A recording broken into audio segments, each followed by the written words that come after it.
नमस्कार, मैं ज्योतिष शास्त्री रमेश चौबे उपस्थित हूँ आपके समक्ष एक कुंडली के माध्यम से आपको ये समझाने के लिए, जैसे कि हमारी चर्चा पूर्व से तो हो ही रही है कि वैवाहिक जीवन में समस्या के कारणों को हम कैसे देखते हैं और क्या कारण होता है इसका, कि आप बड़े आसानी से बिना किसी के बताए हुए और स्वतः ही ये देख सकते हैं कि वैवाहिक जीवन में समस्या आएगी, कैसे आएगी, क्या कारण होगा। ये मैं आपको बताने की लगातार कोशिश कर रहा हूं। इसके पहले 2 वीडियो बनाकर मैंने आपको समझाया और आज एक तीसरी वीडियो के माध्यम से हम समझेंगे कि आखिर में इसमें वो कौन से, मैं जो पूर्व में 2 जो कुंडली लिया था आपके समक्ष, वो दोनों कुछ अलग था और ये उससे थोड़ा अलग है, थोड़ा हटके है। तो अलग अलग माध्यमों से यदि हम समझेंगे, अलग अलग कुंडली का विश्लेषण करके, तो ज्यादा आसान होगा समझने में और हम इसमें बिल्कुल परिपक्व बन जाएंगे। तो आइए इस कुंडली के माध्यम से हम दाम्पत्य जीवन में कैसी घटनाएं घटी इस जातिका के, एक स्त्री की कुंडली है, तो इस जातिका के जीवन में कैसी घटनाएं घटी उस चीजों को हम जानने की कोशिश करते हैं। तो देखिए, सबसे पहले ये जो लग्न कुंडली और नवमांश कुंडली, जब लग्न कुंडली के 9 टुकड़े कर देंगे तो नवमांश कुंडली बन जाएगी। यानी कि हम कहते हैं कि हाथी के दिखाने का दांत है और ये हाथी के खाने का दांत है, यानी कि अंदरूनी जो अध्ययन होता है वो तो यहीं से होता है।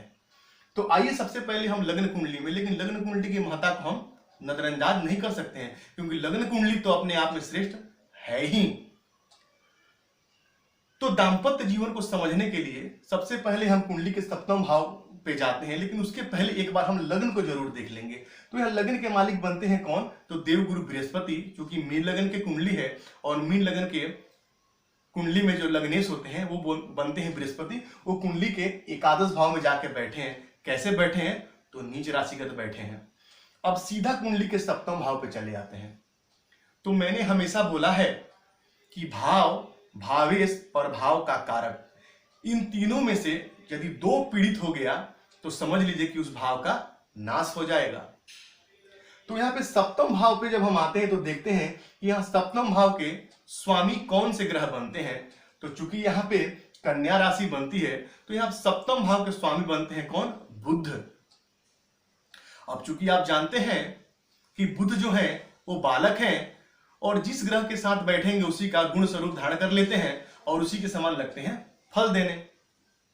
तो यहाँ पे बुध जो है वो कुंडली के पंचम भाव में कैसे? तो शत्रु राशि में जाकर बैठे हैं, यानी कि चंद्रमा के राशि में बैठे हैं जो कि उनकी शत्रु राशि है। वहीं मंगल और सूर्य भी वहीं बैठे हैं और बुध जो है वो सूर्य से अस्त है यहाँ पे। अब आपको मैंने बताया है कि यदि बुध 12 डिग्री से ऊपर है और अस्त है तब तो वो अपना संपूर्ण प्रभाव देंगे, लेकिन यहां बुध जो है वो 9 डिग्री पे ही है और अस्त है। वहीं सूर्य और मंगल ये दोनों ही पापक ग्रह में ही हम लेके चलते हैं। इन दोनों का प्रभाव अच्छा देखने में नहीं आता है, यानी मंगल और सूर्य दोनों ही पापक ग्रह ही हैं, क्योंकि सूर्य की रोशनी में यदि कोई बच्चा बैठे या कोई बूढ़ा बैठे या कोई जवान बैठे, उससे उनको कोई मतलब नहीं है। वो अपने गुण स्वरूप के हिसाब से अपनी अग्नि से, वो बच्चा हो चाहे वृद्ध, उसको जलाएंगे जरूर ही। तो हम सूर्य और मंगल को भी यहाँ पे पापक ग्रह में ही रखेंगे। अब यहाँ पे सूर्य और मंगल के साथ बुध बैठ के कैसे हो गए? तो उनके समान फल देंगे, यानी कि बुध भी पापक ग्रह हो गए।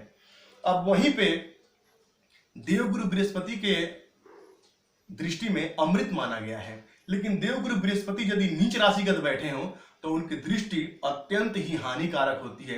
यानी देवगुरु बृहस्पति जब मकर राशि में जाकर बैठे तो नीच के हो गए, तो यहाँ पे बृहस्पति की दृष्टि को अच्छा नहीं माना गया है और जिस भाव पे पड़े उस भाव का नाश कर देता है। तो यहाँ देवगुरु बृहस्पति की दृष्टि पड़ी कहाँ? बुध पे, और 7, 8 और 9 दृष्टि पड़ी कहाँ पे? तो सप्तम भाव पे, यानी कि बुध पे और बुध के घर को, दोनों को ही, यानी कि सप्तम भाव को और सप्तमेश को दोनों को देवगुरु बृहस्पति ने अपनी 5वीं और 7वीं दृष्टि से देख लिया।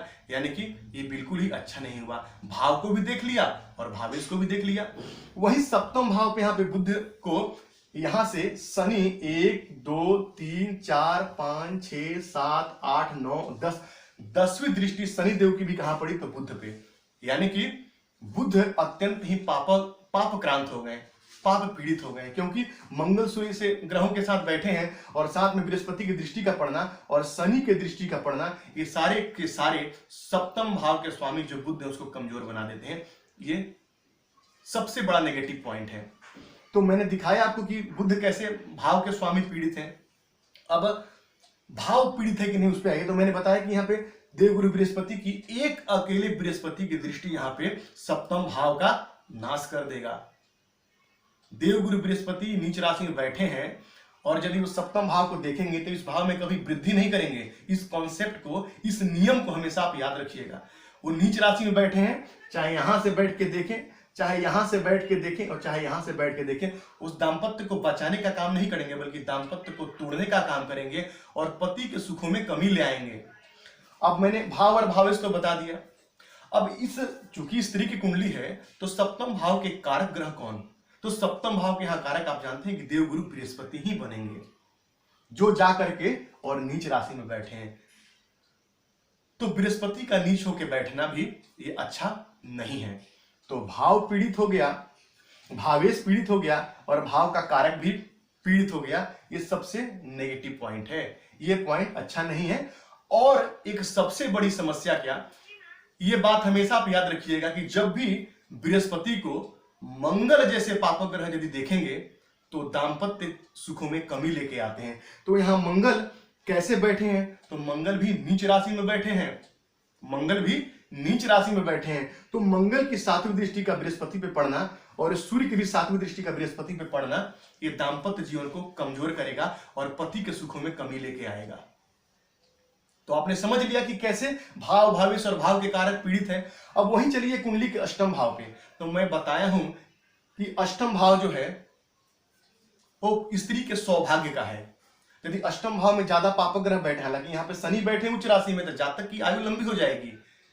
लेकिन यहाँ पे चूंकि शनि बैठे हैं और केतु जो पापक ग्रह बैठे हैं और राहु की दृष्टि भी यहाँ पे पड़ रही है और साथ ही साथ यहाँ पे 1 2 3 4 मंगल की दृष्टि भी पड़ रही है, तो स्त्री के सौभाग्य में कमी आ जाएगी। अष्टम भाव में ज्यादा पापक ग्रह का बैठना जो है वो जीवन साथी के स्वास्थ्य को मंदा कर देता है। ये मैंने आपको पहले अपने एक कुंडली में एक बता के आपको सूत्र बताया था कि जब भी अष्टम भाव में स्त्री या पुरुष के पापक ग्रह बैठे तो जीवन साथी के स्वास्थ्य को नरम कर देते हैं और यदि ज्यादा ही पापक्रांत हो जाए तो कभी कभी जीवन साथी के साथ भी छूट जाता है। अब यहीं पे चलिए कुंडली के नवांश कुंडली में चले आइए और यहां भी सप्तम भाव के स्वामी बुध ही बनते हैं जो जाकर के सूर्य के साथ बैठे हैं। और यहां से यदि देखा जाए तो सप्तम भाव में शनि और गुरु बैठे हैं, यानी यहाँ पे गुरु तो अपने भाव में बैठे हैं सप्तम भाव के कारक होकर के, लेकिन चूंकि ये इनकी शत्रु राशि है और शनि कहाँ बैठना भी ठीक नहीं होता है। और साथ ही साथ यदि हम देखें तो मंगल लग्नस्थ होकर के कुंडली के सप्तम भाव को देख रहे हैं, यानी कि मंगल का लग्न में बैठ फिर वापस कहां पे? तो बृहस्पति पे दृष्टि का पड़ना। मैं आपको बार बार ये सूत्र बताने की कोशिश करूंगा, रट लीजिए, लिख लीजिए कि जब भी बृहस्पति पे मंगल की दृष्टि होगी तो जीवन साथी के साथ छूट जाएगा और या तो फिर जीवन साथी का आपको सुख जीवन में नहीं मिलेगा, या तो मृत्यु हो जाए और या तो तलाक हो जाए, दोनों में से एक हो जाएगा। मंगल जब भी बृहस्पति को देखेंगे तो यहां भी बृहस्पति की स्थिति कोई अच्छी नहीं है, शनि के साथ बैठे हैं और मंगल की दृष्टि पड़ रही है, ये बिल्कुल भी अच्छा नहीं है। और सप्तम भाव के स्वामी जाकर के सूर्य के साथ वापस बैठे हैं, ये भी अच्छा नहीं है। अब इस जातिका को 26/12/2016 से लेकर 26/12/2032 तक बृहस्पति की ही दशा चलेगी और बृहस्पति मैं आपको बताया कि कितने पापक्रांत है, यहाँ पे पाप पीड़ित है बिल्कुल। तो जातिका का एक विवाह टूट गया और दूसरे पति इसके जो है वो विवाह के 1 वर्ष के बाद उनकी मृत्यु हो गई। यानी कि मैंने बताया आपको कि या तो दाम्पत्य या तो पति के साथ डाइवोर्स हो जाएगा या तो पति की मृत्यु हो जाएगी।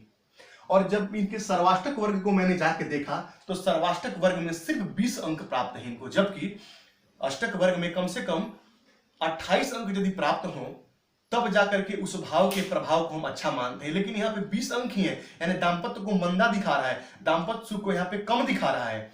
तो जातिका को दाम्पत्य सुख बिल्कुल भी नहीं मिला। तो आगे मैं इनको यही सलाह देना चाहूंगा कि जैसे जीवन है वैसे ही यापन करें और विवाह ना करें इसके बाद। तो इस कुंडली को यकीन है कि आपको समझ में बड़े अच्छे से आई होगी कि कैसे दाम्पत्य को मंदा कर देता है मंगल की दृष्टि बृहस्पति पे, या तो बृहस्पति मंगल एक साथ बैठ जाए, या तो मंगल की दृष्टि बृहस्पति पे पड़ जाए, तब भी पति का साथ छूट जाता है, या तो दाम्पत्य विच्छेद हो जाता है। क्योंकि मंगल और सूर्य दोनों ही सेपरेटिव प्लैनेट हैं और सेपरेशन लेके आते हैं जीवन में, अलगाववादी ग्रह हैं। तो ये आज यकीन है कि आपको अच्छे समझ में आया होगा।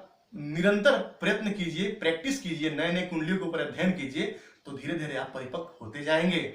और बाकी कोई किसी प्रकार की समस्या आपको यदि आती है तो सीधा कमेंट बॉक्स में आकर के और मुझसे पूछ लीजिए। निस्संदेह आपके सवाल के जवाब मैं आपको दूंगा। यदि आप सीखेंगे तो मुझे भी बड़ी खुशी होगी।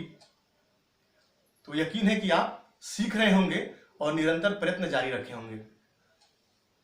तो आपका दिन मंगलमय से मंगल कामना के साथ आज के लिए इतना ही। नमस्कार।